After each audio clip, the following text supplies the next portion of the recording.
अस्सलामु अलैकुम रहमतुल्लाहि वबरकातुहू। गाइस, हर जमाने में सादा लौह और कच्चे ईमान वाले लोग फिसल ही जाया करते हैं लोगों के चमत्कार यानी जादू को देखकर।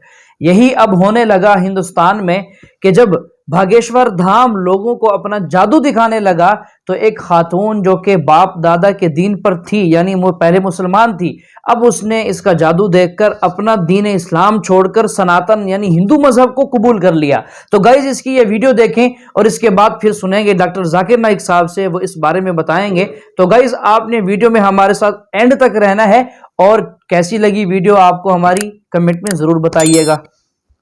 अपनी इच्छा से बागेश्वर बालाजी का चमत्कार देखकर ये भी सनातन हिंदू धर्म को सर्वोपरि मान कराना चाह रही हैं।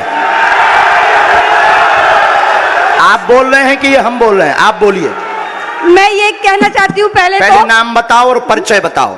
मेरा नाम सुल्ताना है, मैं छत्तीसगढ़ बिलासपुर से हूँ। मेरे पिताजी का नाम आमिर खान है, मेरे 3 भाई है, मेरी माता का नाम सरवरी बेगम है। मेरे घर वालों ने मुझे त्याग दिया है क्योंकि मैं मूर्ति पूजा करती हूँ, फोटो पूजा करती हूँ। बोलते हैं मुस्लिम के नाम पे तू कलंक है, मरेगी तो जहन्नुम में जाएगी। मेरे को ये सब चीज से कोई फर्क नहीं पड़ता। मेरा मन बोलता है कि हिंदू धर्म से अच्छा कोई धर्म हो ही नहीं सकता कभी। राम! क्योंकि एक धर्म एक सभ्यता वाला धर्म है, संस्कारों वाला धर्म है। इसमें भाई बहनों में शादियां नहीं होती, इसमें औरतों की जिंदगी बर्बाद नहीं होती तलाक तलाक तलाक बोल के।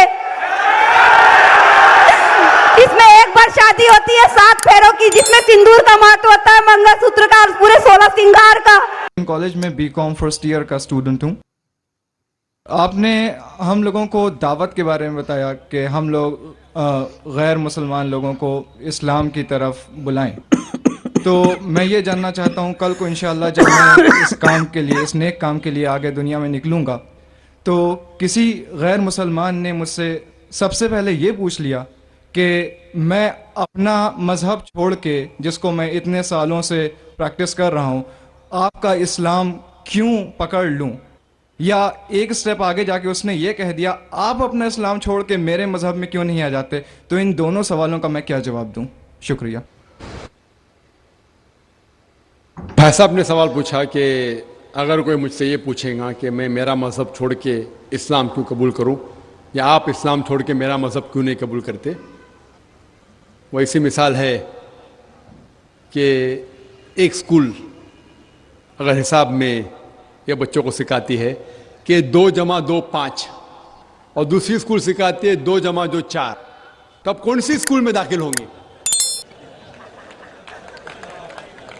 वो स्कूल जो हक की बात कर रहा है, लेकिन आम इंसान को हिसाब के बारे में पता है कि 2 + 2 4 है और 2 + 2 5 नहीं है। तो इसीलिए जब आप कॉलेज में एडमिशन लेते, आप उस कॉलेज में एडमिशन लेने की कोशिश करेंगे जो कॉलेज में सबसे बेहतरीन पढ़ाई होती है। उसी तरीके से आप उस मजहब में दाखिल हो जिस मजहब में सबसे बेहतरीन इंसानियत के बारे में कहा गया है। इसीलिए मैं कहता हूं गैर मुसलमानों से चैलेंज करता हूं कि आप मुझे इस्लाम से अच्छा मजहब दिखाओ और मैं इस्लाम छोड़ दूंगा, आपके मजहब में दाखिल हो जाऊंगा। लोग कहते हैं जाकिर कुफ्र की बात कर रहा है। कुफ्र की किधर बात है? हक की बात है। मैं जानता हूं कि इस्लाम से अच्छा मजहब है ही नहीं, क्योंकि अल्लाह ताला तरीका दिखाते हैं किस तरीके से दावत देना। ये जो आपको हिदायत मिलती है अल्लाह के कुरान से, अल्लाह ताला फरमाता है अगर कोई भी कहता है कि अल्लाह ने बेटा जना, तो आप कहो कि मैं सबसे पहले उसकी सिजदा करूंगा। उसका मतलब नहीं कि अल्लाह ने बेटा जना, अल्लाह बेटा जन ही नहीं सकता। अगर अल्लाह बेटा जनेगा तो मैं सबसे पहला सिजदा करूंगा, जो कुरान की आयत है। तो इसी तरीके से मैं कहता हूं अगर आप इस्लाम से बेहतर मजहब दिखाओ मुझे, मैं वो मजहब को कबूल करूंगा। अगर आप इससे बेहतर किताब मेरे सामने पेश करते हैं तो मैं इस किताब को छोड़ के उस किताब पर अमल करूंगा। लेकिन मैं नहीं चाहता हूं कि हर कोई मुसलमान ये कहे, क्योंकि ये दावती मैदान आपका फन नहीं है। ये मैं कहता हूं क्योंकि मुझे मुताल्ला है। तो इस तरीके से जब हम कहते हैं ताला इला कलमतिन सवाइम बैना बैनकुम, आओ उस बात की तरफ जो आप और हम में यकसा है, तो इस तरीके से जब भी हम गैर मुसलमान से बात करते हैं तो सबसे बेहतरीन जो आयत है, मैंने कहा तालव इला कलमतिन सवाइम बैना बैनकुम, आओ उस बात की तरफ जो आप और हम में यकसा है। तो आप कहेंगे भाई साहब आप हिंदू है, आप ईसाई है, मैं मुस्लिम हूं, चलो जो हम में इख्तिलाफ है उसको बाजू रखो, जो आप और हम में यकसा है कम से कम उसके ऊपर तो अमल करे। तो आपको मेरे मजहब में नया आने का मत आओ, मुझे आपके मजहब में नया आने का, ठीक है, कम से कम जो आप और मेरे मजहब में यकसा है उस बात के ऊपर तो हम एक साथ में अमल करेंगे और कोई भी नहीं कहेगा कि नहीं। तो कुरान में अल्लाह ताला फरमाते हैं तालव इला कलमतिन सवाइम बैना बैनकुम, आओ उस बात की तरफ जो आप और हम में यकसा है। सबसे पहली बात अल्लाह नाबुदा इल्लल्लाह, हम सिर्फ अल्लाह सुब्हानहू व तआला की इबादत करें, वला नुश्रिका बिही शैय्अन, कि आपस में हम किसी को अल्लाह के साथ शरीक न करें, वला यत्तखिज़ बादुन बादन अरबाबन मिन दुनिल्लाह, हम आप और हम में से किसी को अल्लाह के बराबर कोई रब न बनाए। फ़इन तवल्लौ फ़क़ुलू शहदू बिन्ना मुस्लिमून, और अगर वो आपकी बात को न माने तो कहो कि हम मुसलमान हैं, अल्लाह के आगे झुकते हैं। तो अल्लाह ताला दिखाता है किस तरीके से दावत देना। तो मैं कभी भी गैर मुस्लिम से मिलता हूँ, मिसाल के तौर पे कोई हिंदू से मिलता हूँ, वो कहता है कि मैं मेरा मजहब क्यों छोड़ के इस्लाम में दाखिल हूँ, मैं कहूँ मत दाखिल हो, कौन बोल रहे दाखिल होने के लिए, कम से कम आप बराबर से आपके मजहब पे कम से कम बराबर से अमल करो। और सबसे पहली बात जो दावत की सबसे अहम बात है, अल्लाह ताला फरमाते तालव इला कलमतिन सवाइम बैना बैनकुम अल्लाह नाबुदा इल्लल्लाह, आओ उस बात की तरफ जो आप और हम यकसा है। सबसे पहली बात है सिर्फ अल्लाह के अलावा किसी की इबादत ना करें। तो जब हमको हिंदू से पूछते हैं कि आप कितने खुदाओं में मानते हैं, कितने भगवान में मानते हैं, कोई कहेगा 3, कोई कहेगा 100, कोई कहेगा 1000, कोई कहेगा 33 करोड़।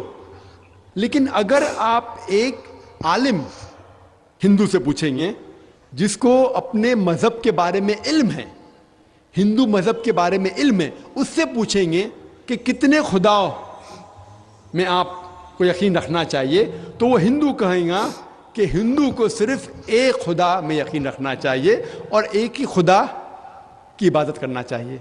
लेकिन आम हिंदू वो मानता है एक फिलॉसफी जिसे कहते हैं पैंथीइज्म। आम हिंदू मानता है कि सब कुछ खुदा है। वो कहता है कि पेड़ भी खुदा है, चांद भी खुदा है, सूरज भी खुदा है, इंसान भी खुदा है, सांप भी खुदा है। हम मुसलमान मानते हैं कि सब कुछ खुदा का है, पेड़ भी खुदा का है, चांद भी खुदा का है, सूरज भी खुदा का है, इंसान भी खुदा का है, सांप भी खुदा का है।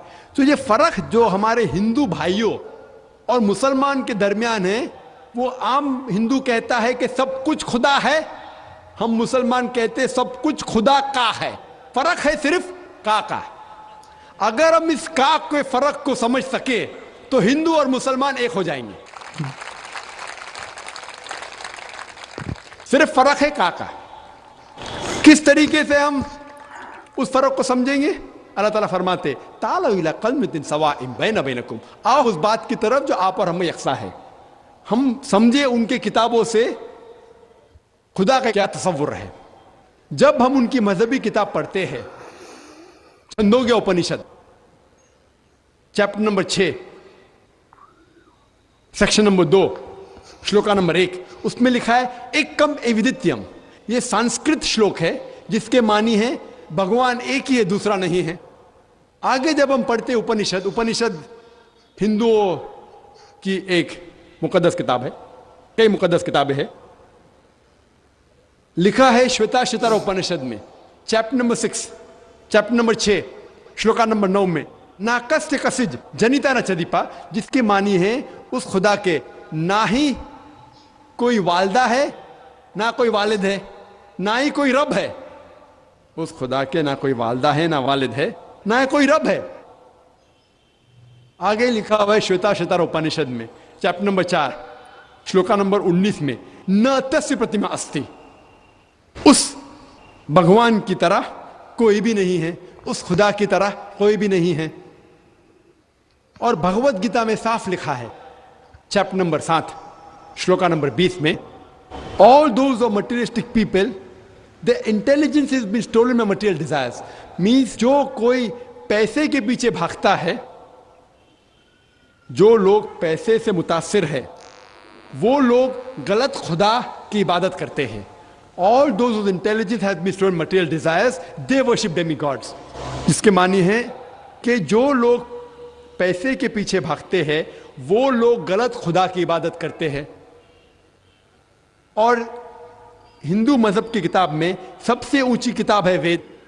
वेद में लिखा है, Yajurveda chapter number 32 shloka number 3 में, न तस्य प्रतिमा अस्ति, उस खुदा का कोई भी अक्स नहीं है। लिखा है यजुर्वेद में चैप्टर नंबर 40 श्लोका नंबर 9 में, अंधात्म प्रविशन्ति या असंभूति उपास्ते। अंधात्म मीन्स अंधकार, अंधात्म मीन्स अंधेरा, प्रविशन्ति मतलब दाखिल होना। वो लोग अंधकार में दाखिल हो रहे हैं जो लोग असंभूति की इबादत करते हैं। असंभूति मतलब नेचुरल थिंग्स, मिसाल के तौर पे हवा, पानी, आग। जो लोग असंभूति की इबादत करते हैं वो अंधकार में दाखिल हो रहे हैं। और आगे लिखा हुआ है, वो लोग और घोर अंधकार में दाखिल हो रहे हैं जो लोग संभूति की इबादत करते हैं। संभूति मतलब इंसान की बनाई हुई चीजें, मिसाल के तौर पे टेबल, चेयर, बुद्ध। अगर आप इंसान की बनाई हुई चीजों की इबादत करते हैं तो और घोर अंधकार में दाखिल हो रहे हैं। कौन कहता है? Yajurveda chapter number 40 verse number 9। और जो ब्रह्म सूत्र है हिंदुइज्म का, वो एकम ब्राह्म द्वितीया नास्ते, नैना नास्ते किंचन। भगवान एक ही है, दूसरा नहीं है, नहीं है, नहीं है, जरा भी नहीं है। तो मैं कहूंगा हिंदू से, कम से कम आपकी किताब में देखो भगवान एक है, ना उसका बुत है। आप एक भगवान की इबादत करो और किसी की मत करो। तो पहले पे मैं उससे कबूल कराऊंगा ला इलाहा इल्लल्लाह, कि भगवान एक है।